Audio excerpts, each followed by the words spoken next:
Buenas tardes a todos los que nos siguen a través de estos medios. Les queremos dar una bienvenida muy especial y agradecerles por la disposición y el tiempo que ustedes dedican a meditar, a estudiar juntos la palabra de nuestro Dios. Seguramente que el tiempo que usted dedique a estudiar la palabra es el tiempo mejor invertido en este día.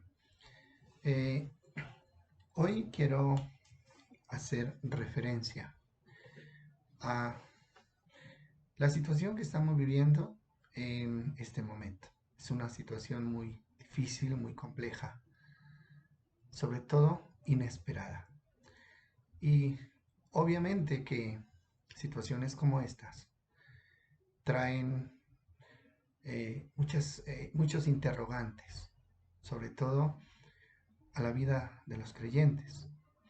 Y una de las preguntas que seguramente muchos nos hacemos es, ¿por qué Dios permite que sucedan estas cosas? Vamos a tratar de encontrar una respuesta en el libro más sabio, inspirado por Dios, que es la palabra. Bueno, en la Biblia encontramos dos casos donde Dios permitió la destrucción masiva de la humanidad. El primer caso fue el caso del diluvio. La segunda ocasión donde dos ciudades fueron destruidas totalmente y fueron las ciudades de Sodoma y de Gomorra. Pero hay una tercera destrucción que ya no es sectorizada, sino que es total. Pero esa aún no ha llegado. Y segunda de Pedro 3, capítulos 7 al 10. Segunda de Pedro 3, capítulos 7 al 10, vamos a mirarlo. Nos dice de la siguiente manera: pero los cielos y la tierra que existen ahora, están reservados por la misma palabra. Se está hablando de la misma palabra que decretó la destrucción del diluvio. Están reservados y guardados para el fuego en el día del juicio y de la perdición de los hombres impíos. Pero amados, no ignoren que para el Señor un día es como 1000 años y 1000 años como un día. El Señor no retarda su promesa, según algunos la tienen por tardanza, sino que es paciente para con nosotros, no queriendo que ninguno perezca, sino que todos procedan al arrepentimiento. Pero el día del Señor vendrá como ladrón en la noche. Entonces los cielos pasarán con gran estruendo, y los elementos ardiendo serán deshechos, y la tierra y las obras que en ella hay serán quemadas. Bueno, esta es la profecía, este es el anuncio que, según el apóstol Pedro, es dado por la misma palabra, por el mismo Dios que decretó la destrucción de la humanidad en el diluvio, y también lo hizo con las ciudades de Sodoma y de Gomorra. Bueno, vamos a mirar a tratar de responder esta pregunta. ¿Qué busca Dios al permitir este tipo de catástrofes?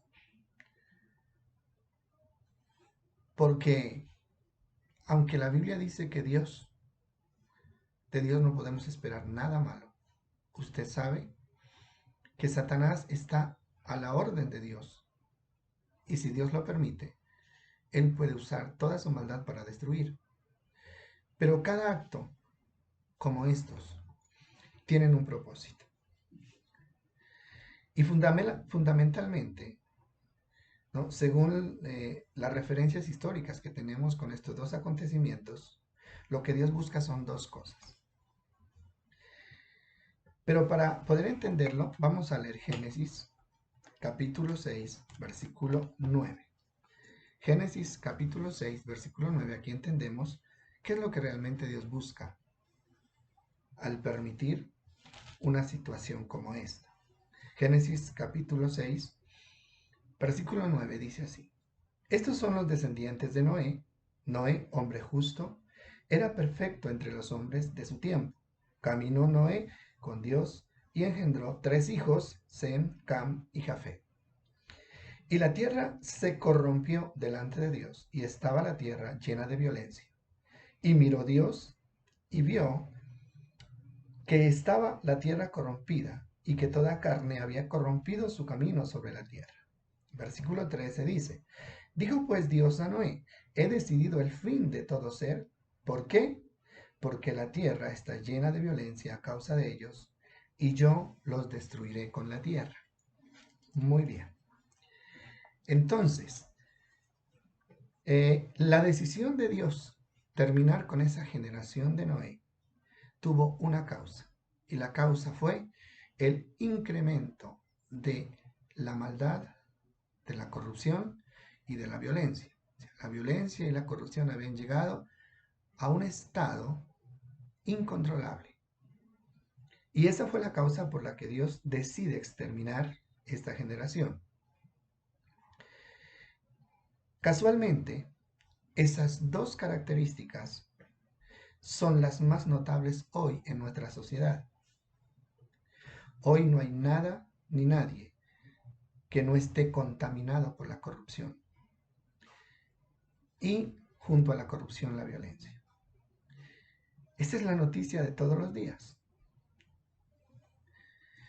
Mire, usted enciende la radio, la televisión, y no hay un solo día que usted no escuche de corrupción. La corrupción está desde la cabeza hasta los pies, desde los más altos hasta los más pequeños. Y la corrupción genera violencia, porque la corrupción es injusticia, ¿no? Y la injusticia provoca ira, y la ira, ¿no?, provoca o lleva como consecuencia la violencia. Según la palabra, estas conductas son indicadores de que el fin está cerca. Estas conductas, violencia y corrupción, son indicadores de que el fin de esta sociedad está cerca. Nosotros tenemos clara una cosa y tenemos que tenerla muy en cuenta, y es que la corrupción es una prueba de que la sociedad ha entrado en un estado terminal, según lo que podemos aprender de la palabra. Cuando una sociedad se pudre o se corrompe, ya no sirve para nada. Eso hay que desaparecerlo.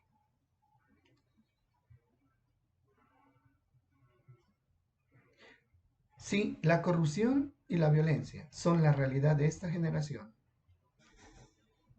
entonces la conclusión sería que esta generación está a punto de ser exterminada. Mire, meditemos por un momento en esto, porque yo quiero que estos estudios son para analizarlos y poder captar las cosas, esos detalles pequeños que generalmente dejamos pasar por alto. O sea, pero lo que les estoy diciendo respecto a lo que se corrompe, que lo que se daña, ya no sirve y hay que desecharlo. Eso pasa con los alimentos. Mire, si usted se da cuenta que hay un alimento que se pasó, que se pudrió, nadie se lo va a comer. Eso hay que desecharlo, hay que echarlo a la basura. Cuando una persona enferma llega a un hospital y el médico le dice ya no hay nada que hacer por esta persona porque entró en un estado terminal, la enfermedad avanzó de tal manera que ya no hay nada que hacer. Entonces, cuando la corrupción y la violencia invaden la sociedad, una sociedad, cualquier tipo de sociedad en cualquier tiempo, es un indicativo de que esa sociedad debe ser exterminada. Está a punto de ser exterminada. Igual que en el diluvio, los que se salvaron fueron pocos. Estos tendrían que demostrar, como lo hizo Noé, que somos justos y que caminamos con Dios. Porque el texto es claro. ¿A quién salva Dios? A Noé. Y por misericordia salvó a su familia. Pero el que era justo era Noé. Dice, y no era hombre justo, era perfecto en sus caminos porque caminó con Dios. Ahora, caminar con Dios es lo que nos hace justos. Y por ahí, ¿no?, entramos en el camino de la perfección. Muy bien. Ahorita vamos a mirar de una manera más detenida lo que estamos hablando acerca de Génesis capítulo 6. El propósito de Dios entonces fue primero acabar con la maldad. Versículo 13. La tierra versículo 13 de Génesis capítulo 6 dice, la tierra está llena de violencia y de corrupción, por tanto, yo los destruiré. Esa era la causa. Esto Dios decide terminar con esta generación. Casualmente, como ya lo dijimos, esas son las dos características que nos identifican hoy como sociedad. El segundo propósito fue que de los que se salvaran de esa catástrofe se levantara una generación justa.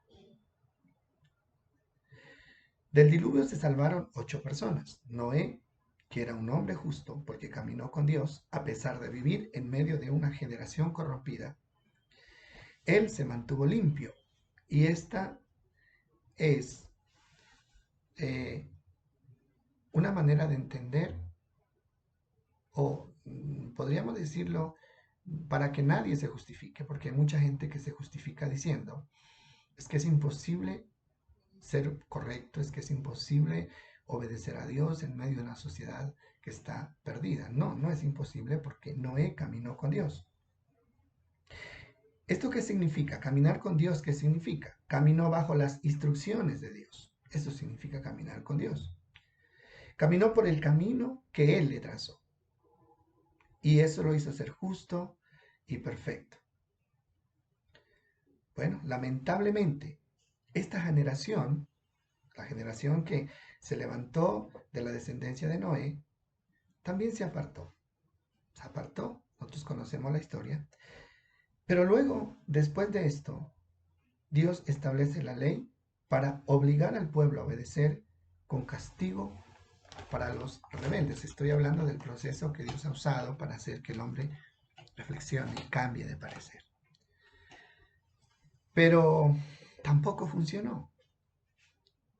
Y la ley se aplicó ya no de una manera con una destrucción masiva a toda la sociedad, aún hasta los animales, como fue en el diluvio, sino de una manera más personal. El que la hace, la paga. Eso es lo que establece la ley. Dice que la ley funciona, es la ley del talión, que es ojo por ojo y diente por diente. Bueno, esa ley se aplicó durante muchos años. Mucha gente murió a consecuencia de la aplicación de esa ley. Pero, ¿qué pasó? Igual, eso no pudo enderezar el camino del ser humano. Lo único que trajo a la vida de ese pueblo fue tomar una actitud de hipocresía. Porque cuando Jesús viene, lo que más recalca y lo que más reprocha al pueblo es la hipocresía. Y él siempre lo decía de una manera directa. Hipócritas, ustedes son hipócritas. ¿Por qué la hipocresía? Porque los seres humanos, la sociedad de aquel entonces, y hoy también sucede, eran muy hábiles para aparentar delante de las personas una cosa pero en lo privado vivir una situación totalmente diferente. O sea, si lo agarran cometiendo el delito es culpable y paga, pero si no lo agarran, entonces no pasa nada. Y eso hizo que las personas comenzaran a vivir una doble vida, se volvieran hábiles para mentir y para ocultar sus verdaderas intenciones. Pero delante de Dios no se podía. Entonces, es lo mismo que sucede hoy. Mucha gente asume una actitud de piedad que generalmente se demuestra en el templo de santidad, cuando vamos a los templos y levantamos manos y nos quebrantamos y qué bonita la palabra. Pero cuando volvemos a la vida cotidiana, a nuestros hogares, a nuestros trabajos, o sea, sacamos esa realidad oculta en nuestro corazón que no es buena. De eso Dios se cansa. De eso Dios se cansó. ¿Por qué? Porque Él conoce nuestros corazones. Entonces, tampoco funcionó la gracia, por eso, no funcionó la ley. Por eso Dios establece un nuevo sistema que conocemos como el sistema de la gracia. Pero el sistema de la gracia tiene una particularidad y es que es el último recurso, es el último intento que Dios está haciendo para salvar a los que se quieran salvar. La gracia es la salvación gratuita por creer en Cristo y por seguir su palabra, por seguir sus instrucciones. Eso es la gracia. Lo especial de este periodo es que marca el fin de toda la humanidad. Marca el fin de la humanidad. Esta palabra es importante. ¿Por qué? Porque al final habrá una transformación. Quiero que lo miremos en 1 Corintios 15, 50 al 54. 1 Corintios 15, 50 al 54. Ahí encontramos que el apóstol Pablo nos habla de algo interesante como es la transformación. Y vamos a ver de qué se trata esto de la transformación. 1 Corintios 15, 50 dice: por esto digo, hermanos, que la carne y la sangre no pueden heredar el reino de Dios, ni la corrupción hereda la incorrupción. Dice: os digo un misterio, no todos moriremos, pero todos seremos transformados. En un momento, en un abrir y cerrar de ojos, al fin de la trompeta, porque se tocará la trompeta, y los muertos serán resucitados incorruptibles, y nosotros, los que habremos quedado, seremos transformados. Pues es necesario que esto corruptible se vista de incorrupción y que esto mortal se vista de inmortalidad. Esta transformación termina con nuestra parte humana. Dios decide no seguir lidiando con la humanidad indomable de sus criaturas. En ese nuevo cuerpo viviremos por toda la eternidad, con Dios, cerca de Él o lejos de Él, definitivamente. ¿Cuál es el problema del ser humano? El problema del ser humano es que estamos inclinados a la maldad. Es que esta carne alberga deseos, mantiene deseos que van en contra de la voluntad de Dios. Por eso no podemos ser perfectos mientras estemos acá, mientras estemos en este cuerpo, por mucho que querramos, por mucho que lo intentemos, siempre vamos a correr el riesgo de fallar. Siempre va a haber ese riesgo. Y lo que Dios ha planeado es eliminar, ¿no?, el riesgo para que podamos vivir eternamente siendo personas obedientes. Pero solo esto se dará en un cuerpo transformado. La transformación se da de lo material a lo inmaterial, es lo que dice el apóstol. Esto corruptible será vestido de lo incorruptible y esto mortal se vestirá de inmortalidad. Esta parte humana termina. ¿Y por qué? Porque es la única manera de ganarle definitivamente la batalla al pecado. Daniel capítulo 1, versículo 4. Daniel capítulo 12. Daniel capítulo 12, versículo 1 al 4. Ahí habla de la transformación.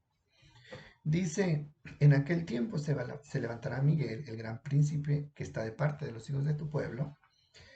Será tiempo de angustia, cual nunca fue desde que hubo gente hasta entonces. Este es el tiempo que estamos viviendo. Pero en aquel tiempo será liberado tu pueblo, todos los que se hallen inscritos en el libro de la vida. Muchos de los que duermen en el polvo de la tierra serán despertados, unos para vida eterna, otros para vergüenza y confusión perpetua. Los entendidos resplandecerán como el resplandor del firmamento, y los que enseñan la justicia a la multitud, como las estrellas a perpetua eternidad. Esta es una profecía para los tiempos finales, que está dicha por Daniel. ¿Y qué dice ahí? O sea, ahí está diciendo que habrá resurrección de muertos, que los muertos resucitarán, pero que esos muertos resucitarán, dice, siendo transformados. Unos para vergüenza y confusión eterna, y otros para vida eterna. Pero el versículo 3 dice que los entendidos serán los que los que brillan al final. Los entendidos resplandecerán como el resplandor del firmamento. ¿Cómo así que los entendidos? O sea, ¿por qué no dice los santos? ¿Por qué? Porque la santidad, la verdadera santidad, es el resultado de la verdadera comprensión de la palabra. Recuerden que una vez hablábamos acerca de que hay dos tipos de santidad. Una, la santidad falsa, y otra, la santidad verdadera. La santidad falsa es la que está construida en base a mandamientos de hombres, ¿sí? Y la santidad verdadera es la que está construida con base en la palabra de Dios. Entonces los entendidos resplandecerán. Pero el entendimiento también tiene que ver con tener claridad sobre el tiempo que estamos viviendo. Y tenemos que tener claro, mis amados, que estamos viviendo los últimos tiempos. En la generación del diluvio tenía esperanzas de seguir viviendo por la descendencia de Noé y de sus hijos. Seguir viviendo acá en la tierra. Pero en esta ocasión no existe esa esperanza. O sea, porque Dios termina con la humanidad y la parte humana, ¿no?, de sus criaturas. Eso es lo que acabamos de leer ahí. Entonces, los entendidos son los que tienen claro y alcanzan a comprender por las profecías y lo que está pasando, que estamos viviendo en tiempos finales. Miren, Mateo capítulo 24, versículo 38, Jesús hace una referencia que nos conecta nuevamente con el tiempo del diluvio, Mateo 24, 38, y dice así, dice, como en los días de Noé, antes del diluvio, estaban comiendo y bebiendo, casándose y dándose en casamiento, hasta el día en que Noé entró en el arca, y no entendieron hasta que vino el diluvio y se los llevó a todos. Así será también la venida del Hijo del Hombre. El problema fue que no entendieron. No entendieron las señales, no entendieron el mensaje que Noé les estaba predicando, no entendieron que el final se estaba acercando. Por eso perecieron. De esto tenemos que aprender. Si Dios nos permite seguir viviendo y pasar, ¿no?, salvos esta situación, es para que corrijamos lo que está mal.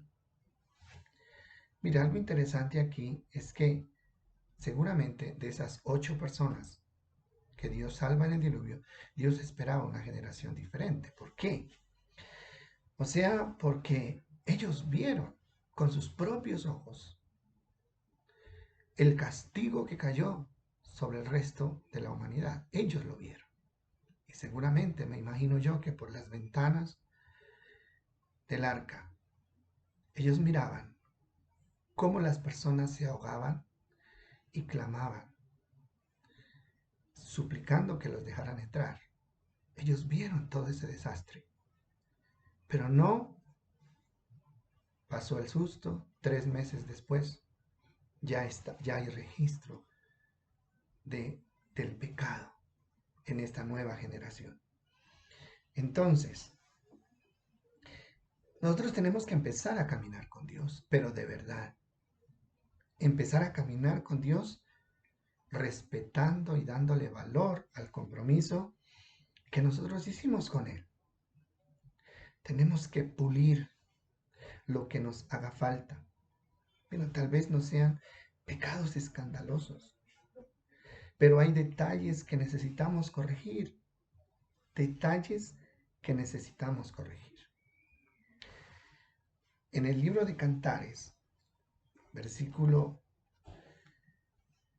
capítulo 2, versículo 15, en el libro de Cantares de Salomón,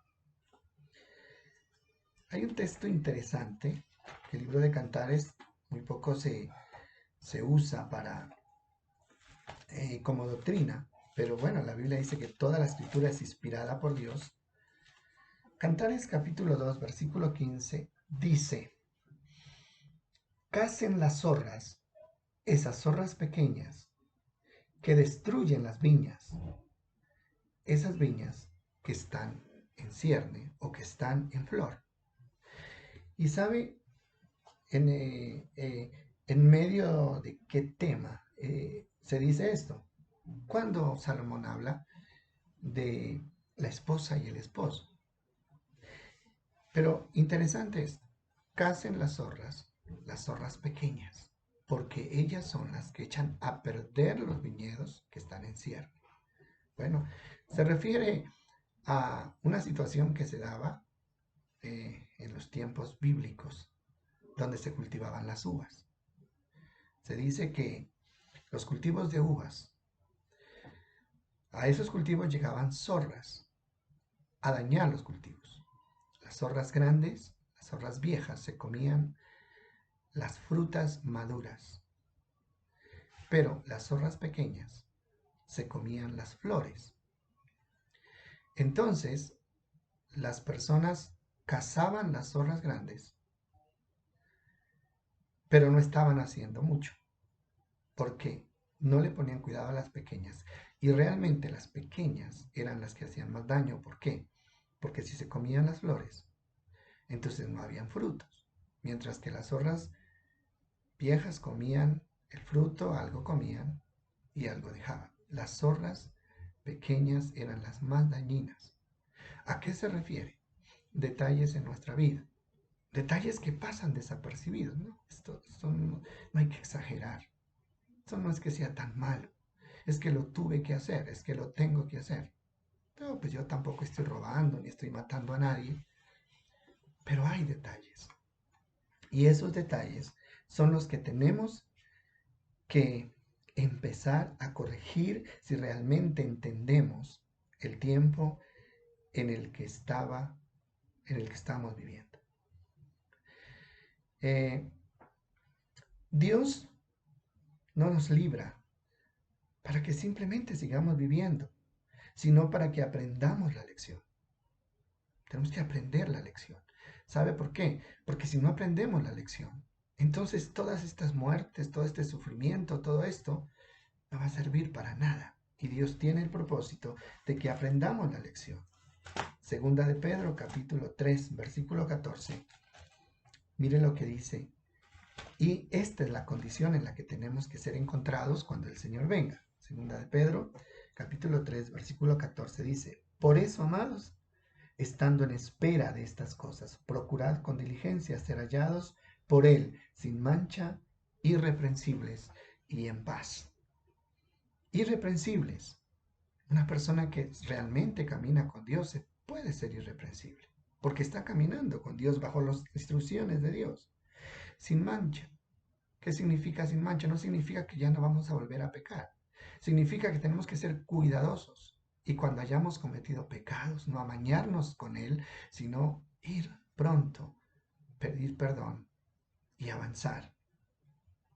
Pero lo último dice en paz.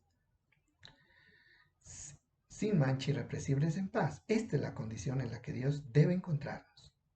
Y este debe ser nuestro objetivo. El objetivo número uno debe ser conseguir esto si realmente creemos que el final está cerca.